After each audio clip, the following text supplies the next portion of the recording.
صاحب کا کہنا ہے کہ اگر کسی نے قربانی کی نیت سے، اور وہ مالک نصاب ہے، قربانی کی نیت سے جانور خریدا، تو کیا اس جانور کے بدلے میں کسی اور جانور کی قربانی کر سکتا ہے؟ کیا وہ اس کو بدل سکتا ہے؟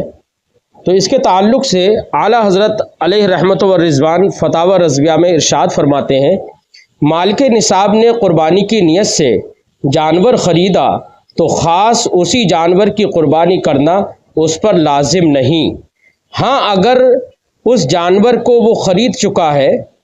اور پھر اس کے بعد کم قیمت کا جانور اسے مل گیا اور پھر اس نے اس کم قیمت کے جانور کی قربانی کی، تو دونوں جانوروں کے قیمت کے درمیان جو فرق ہے،